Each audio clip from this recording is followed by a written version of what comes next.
Welcome to Harnessing RNAi Nanomedicine for Manipulating Lymphocyte Function. My name is Dana Wasserman and I'm the NanoAssembler Product Manager at Dr. Golic Scientific Solutions. As Dr. Golic is the sole representative of Precision NanoSystems in Israel, I would like to just say a few words about us. Dr. Golic is an Israeli exclusive representative of 20 leading global instrumentation brands in the fields of analytical chemistry, organic chemistry, and biophysical characterization of particles and materials. Our services include sales and marketing of advanced solutions, together with post-sale services that include technical support, application consultancy, and user training and qualification. It is my pleasure to introduce today's speaker. Professor Dan Pierre leads an NIH-funded lab in the Faculty of Life Science and the Faculty of Engineering at Tel Aviv University. He is also the director of the Focal Technology Area of Nanomedicines for Personalized Theranostics and National Nanotechnology Initiative, and the director of the Leona M. and Harry B. Helmsley Nanotechnology Research Fund. His work was among the first to demonstrate systemic delivery of RNA molecules using targeted nanocarriers to the immune system, and he pioneered the use of RNA interference for in vivo validation of new drug targets within the immune system. He generated an international recognition and collaboration in inflammatory bowel diseases and oncology area, in blood cancers, brain and ovarian cancers. He received numerous awards. Among them, he was recognized by the American Association for Advancement of Science Excellence in Science Program for Young Investigators and was recently awarded the Innovator and the Breakthrough Awards from the Kenneth Reining Foundation on his pioneering work in inflammatory bowel diseases. Professor Pierre is the president of the Israeli chapter of the Controlled Release Society and a member of the Israel Young Academy of Sciences and Humanities. Professor Pierre has more than 45 pending and granted patents. Some of them have been licensed to several pharmaceutical companies, and one is under a phase 3 clinical evaluation. In addition, based on his work, 3 spin-off companies were generated: Leuco Bioscience, Quiet Therapeutics, and ESPL Pharma, aiming to bring nanomedicine into clinical practice. Thank you, Dana, and thank you for the opportunity to be here and talk a little bit about our work. So our lab is studying how to manipulate cellular function in order to generate novel therapeutic approaches to treat mainly leukocytes-implicated diseases. And this is a huge field that includes blood cancer, inflammation, and viral infection. And basically, there are several conventional techniques to study gene function in order to decipher gene function, and they could go from in vitro to cell culture and mouse model. But these are long, laborious, and very expensive techniques. The introduction and the discovery of RNA interference in C. elegans, and then by the group of Thomas Tischel, the discovery that RNAi can operate in mammalian cells, opened really a huge opportunity from drug discovery to new therapeutic modality. And all the way we have realized that we need to understand the major delivery issues coming from the properties, the physicochemical properties of the RNAi molecules. And as we all know, these are huge challenges that needs to be overcome. So as an example, I'll talk a little bit about siRNA delivery carrier requirements, but in fact this will be joined by any type of RNAi-based or RNA-based drugs, such as microRNA and modified messenger RNA, coding and non-coding long or short RNAs. So efficient encapsulation is the first really important property that I would say orchestrate the entire field. And then remember, we are trying to manipulate leukocytes in general and lymphocytes in particular, so basically evading clearance mechanism and avoiding toxicity and immune activation or also immune suppression are very important when you try to deliver nucleic acid into leukocytes. In addition, specificity is very important, and this is true for any targeted delivery platform, but in particular cells that actually are circulating cells and have different roles and could be primed into differentiation in different direction are much more sensitive, because as you probably all know, lymphocytes, as an example, have a very defined role in protecting the body from invaders, external and internal invaders, and therefore the manipulation and the penetration of foreign materials such as, or exogenous materials such as nucleic acid should be very sensitive.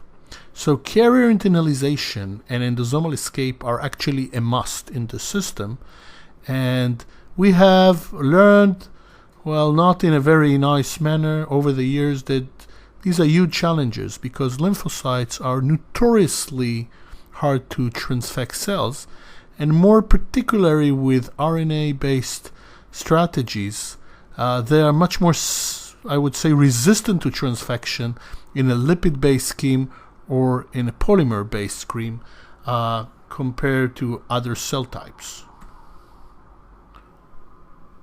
How we construct those lipid-based nanoparticles?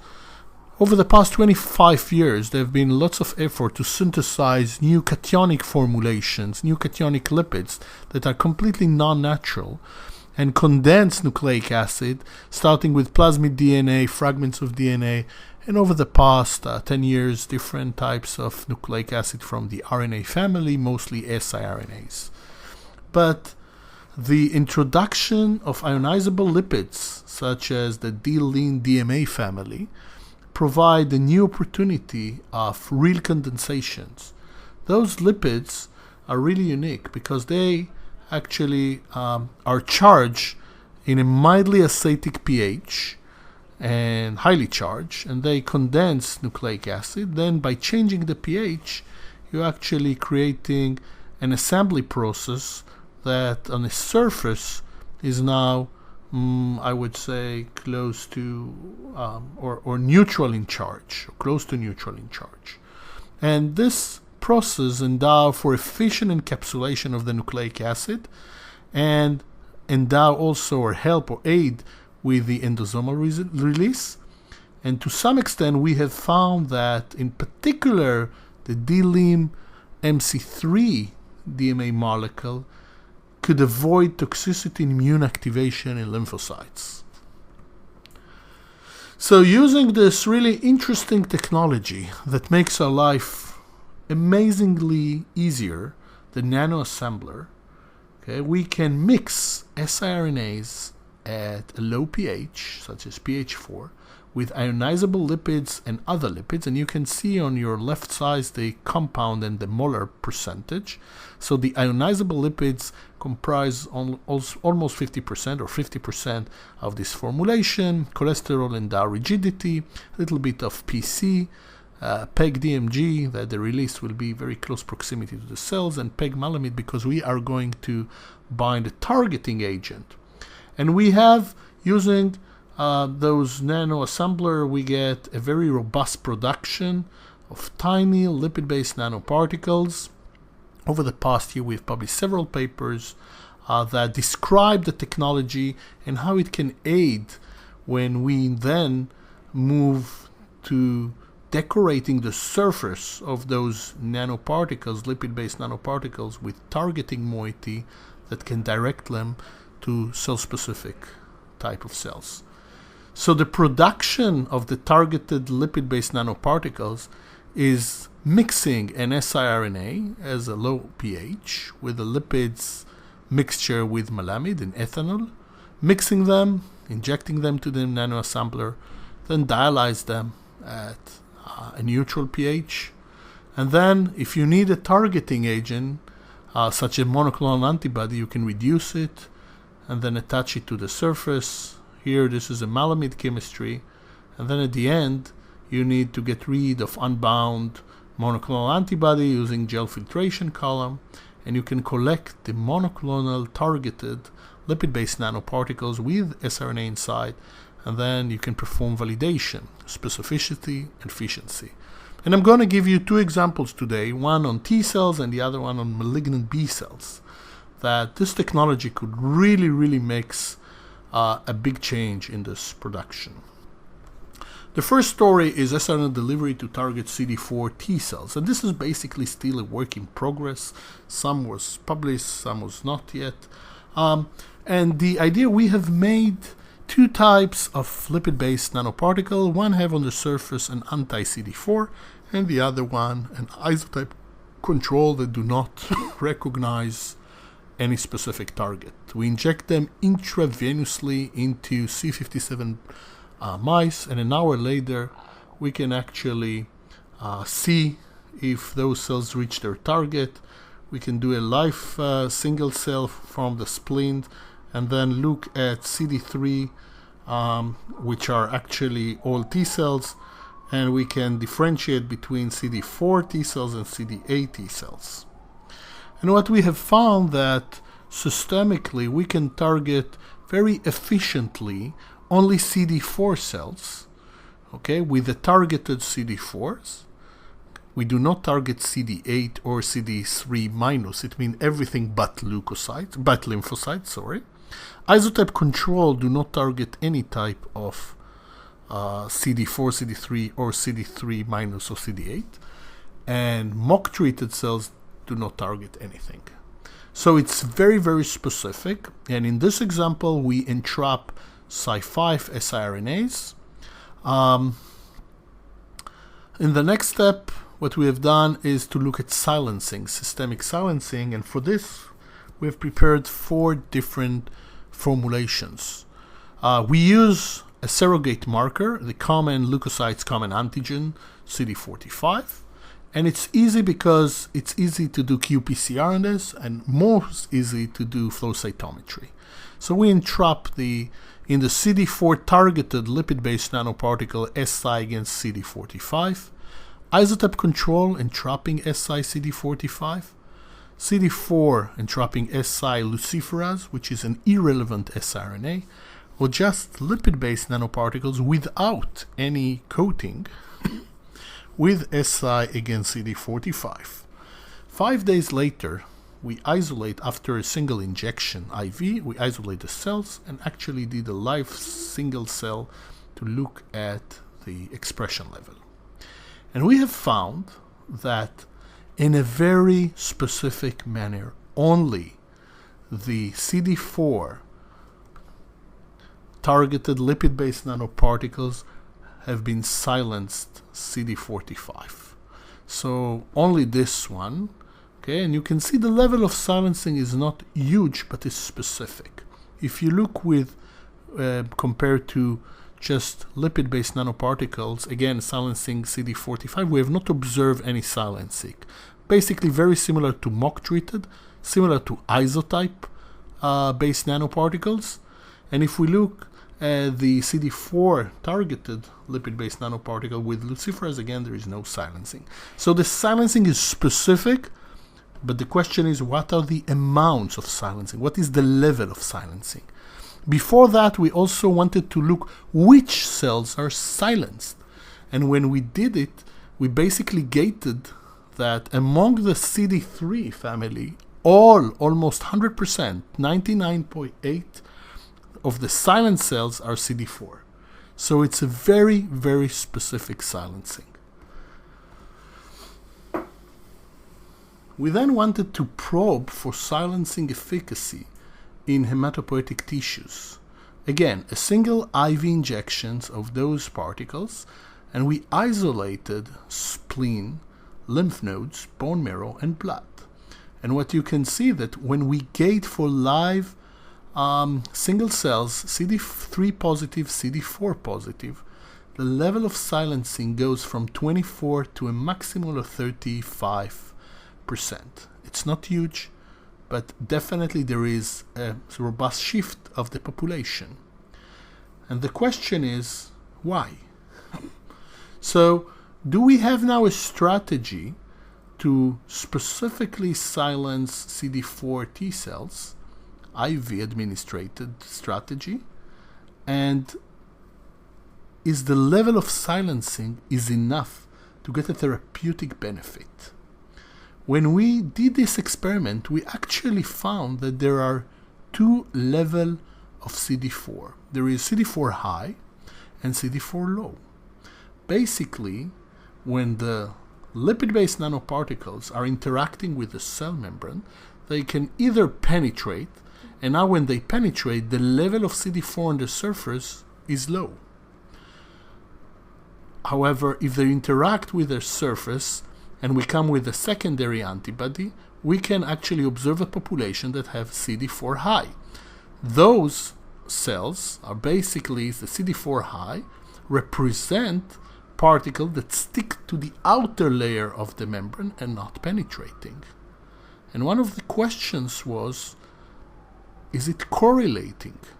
Is the low expressing CD4 silencing better than the high expressing CD4? The hypothesis that we have was that indeed lower level of CD4 expressing cells have also induced a more robust silencing in vivo. And it's a very logical concept.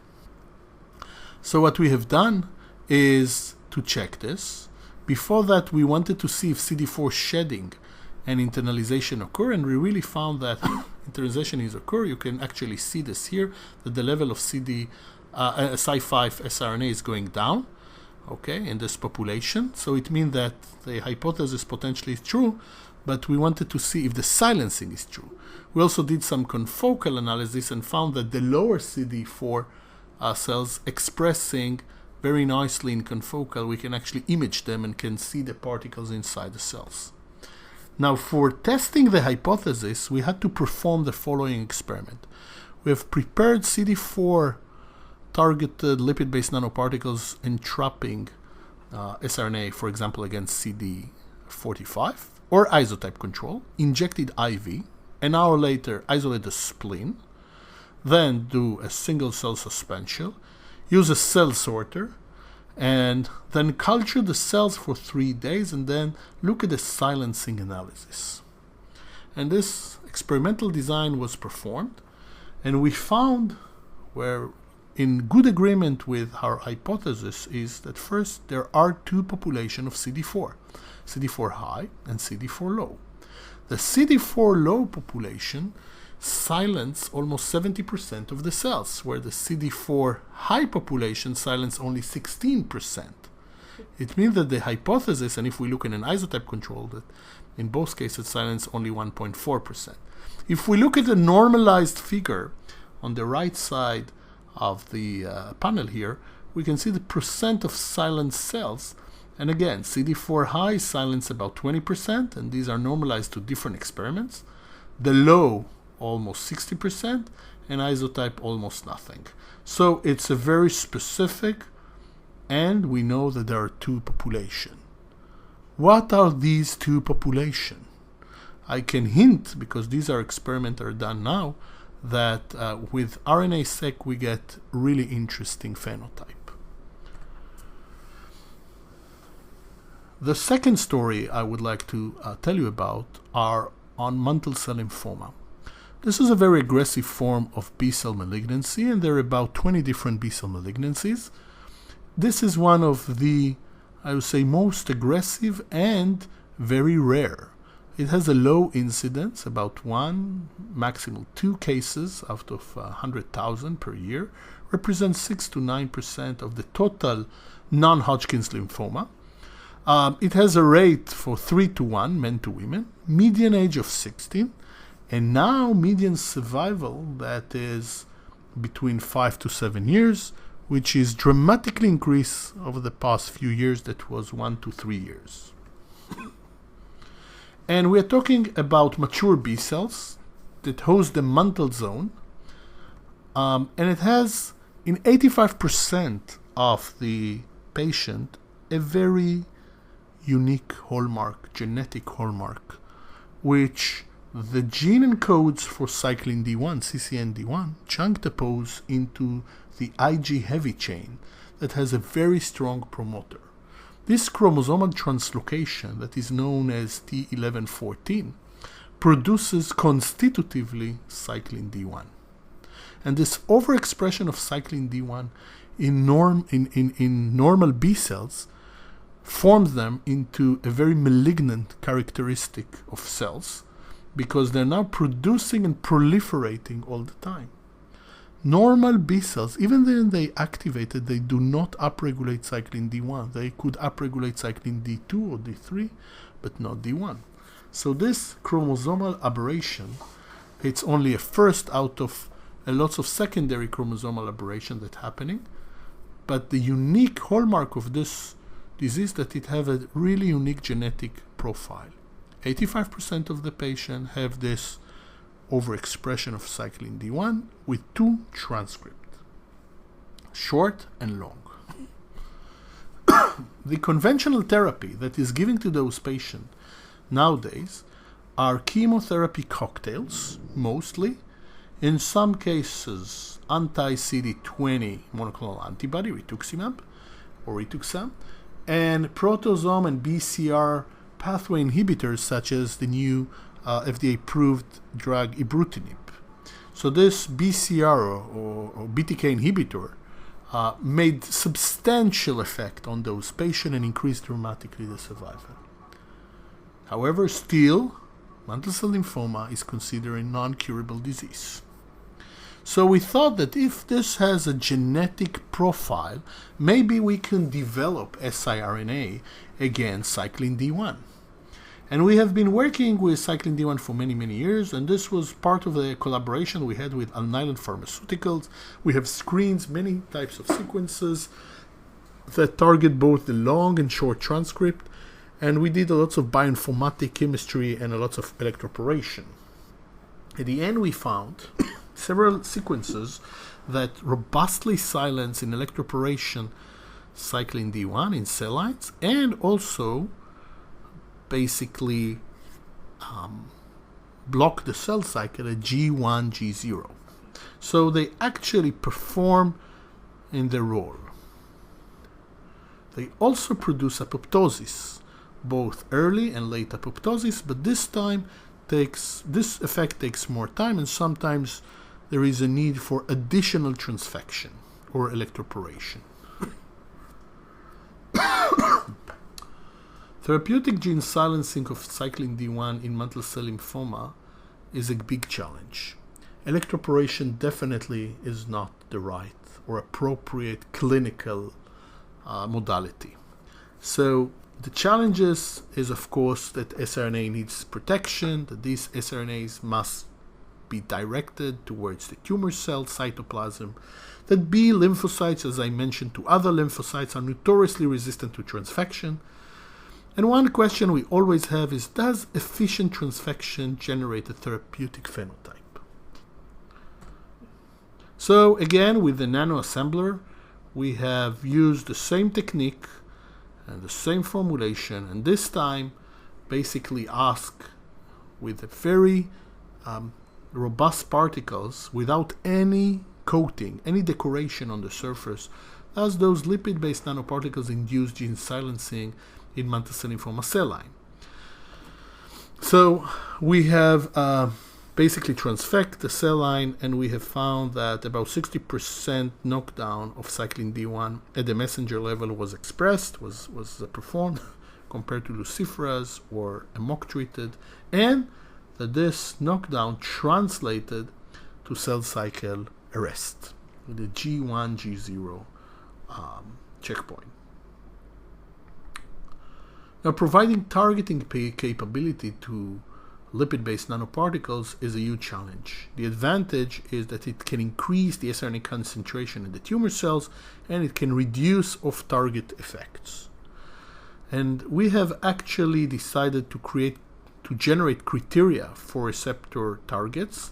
They should be highly or differentially expressed on target cells, and the binding shall be followed by efficient internalization. That's essential, and it have to be fast. We have screened different cell lines and screened different targets. Among the target we have screened was CD22 LFA1, the integrin, also known as alpha L beta 2 integrin, and CD38. And we have found that CD38 actually could be a very interesting target because it's highly expressed in all 4 cell lines that we have actually checked, and also primary cells. So just to show you again that anti-CD38 monoclonal antibody really binds very well to different cell types, and that if we inject systemically an anti-CD38 to xenograft of Granta expressing GFP, which is a mantle cell lymphoma cell line, we can actually isolate about 50% of the injected dose in the bone marrow. So, and that if we sort the cells, we can actually see those internalizing. So the confocal image basically is human cells that have been sorted, and we can actually see the high expression of the CD38 monoclone, and that it's actually those cells are inside those antibodies are inside the cells. So the next step was, can we conjugate them to the surface of the lipid-based nanoparticle? And we use a malamide chemistry, which is, very classical. And again, for this process, after having a purified version, we have decided to test binding and specificity in vitro. We created a co-culture system. We have a human Granta, basically a mantle cell lymphoma cell line expressing constitutively GFP, EGFP, TK1 mouse cell line, and a murine T lymphoma that do not express CD38. And we basically did flow cytometry with entrapped siRNA with Alexa 647. As you can see here, the Granta cells expressing GFP is highly expressing and highly binding to the anti-CD38 monoclonal antibody-coated lipid-based nanoparticles, whereas the TK1, they're not binding. We also looked at isotype control particles, and we saw reduction in the binding. And we also did competition. We blocked with free monoclonal antibody against CD38 and saw reduction in the binding. That means that the process itself is directed through the CD38 or mediated through the CD38. We also did some cellular uptake assays with an anti-CD38 lipid-based nanoparticles in MCL cells, and we have found that those particles penetrate very nicely into mantle cell lymphoma cells, where isotype control on uncoated particles under flow condition do not bind or internalize. Next, we looked at silencing in vitro. And basically in a cell line, we have shown that those particles can silence cyclin D1.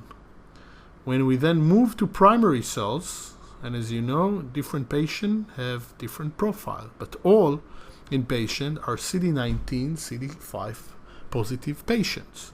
CD5 is a marker for T cells, CD19 for B cells. But in many B cell hematological malignancies, there is a joint marker, CD19, CD5, and you can see 2 different patients, and they have, as you can see, different profile. So when we incubate with a sample from patient 3, for example, we have looked at anti-CD38 particle binding, and we have found that it can bind to CD19 but not to CD negative, CD19 positive but not to CD19 negative cells. And if we look at isotype control, there is dramatic reduction. And if we now block and do a competition assay, there is a more robust. Okay, so it's apparently very efficient. And then when we look at silencing in primary T cells, again, different patients provide different level of silencing. Then we thought, well, we need to show this in vivo, right? So we have looked for mantle cell lymphoma xenograft mouse model. Apparently, all the models that we have found were sub-Q models. So basically, you take the cells, you take a SCID or a nude or a rag mouse, and you now implant those subcutaneously. But then there is no real microenvironment. So we decided that we take the Granta GFP cells and inject them IV. So we use a SCID CB17 background mice that do not need irradiation and injected IV the granted GFP. Symptomatic manifestation were observed between 24 to 30 days, and the cells accumulated mainly in the bone marrow. So if you look at liver, lung, spleen, blood, and we have done flow cytometry to two markers, GFP, which are the Mantle cells, and CD4 T 5, which is a human marker for leukocytes. So we have found them predominantly in the bone marrow. In addition, when we did histology, you can actually see the Granta 519 on the left side down. You can actually see the tumors that is within the cells, within the bone area. And if you look at the normal one, it seems very nice. But the tumor cells create a cluster, actually a very big tumor, that pushes out everything that the bone marrow have and fill it with tumors. And if we do PCR on this, we still recognize it. Or if we do flow cytometry on bone marrow cells after a single cell suspension, we can actually identify those cells. So we had a model, and now we can do an experiment, basically testing their efficacy. But before going to the efficacy, we wanted to do some binding in vivo. So we injected those particles IV, two types of particles, isotype control particles and anti-CD38 particles.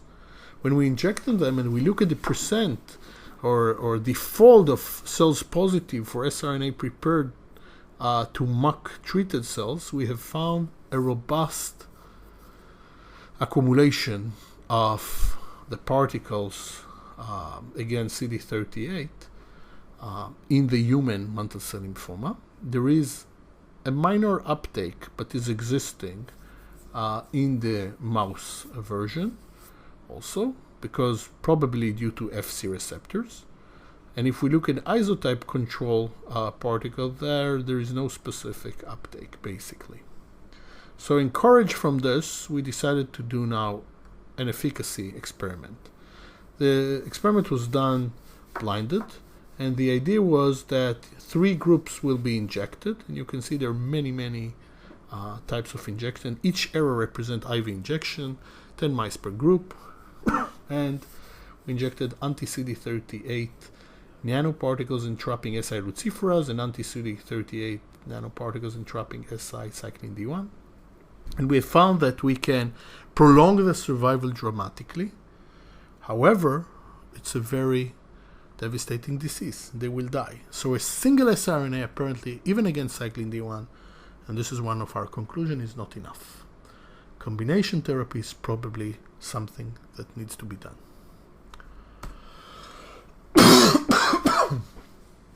Our take-home message is quite simple.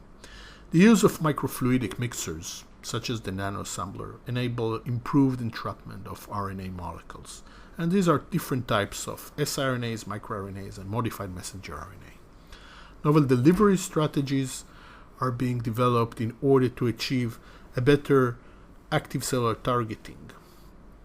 And again, it's all in the message. I'm very thankful for the people from my group who did the work, our collaborator from Shiba Tel HaShomer Hospital and from Rabin Medical Center Hospital, the funding agents that help us, and the entire group that we have that is actively working, that's very slow, actively working in the field of RNA and novel therapeutic modalities in leukocytes. Thank you for your time and for the opportunity to present some of our work.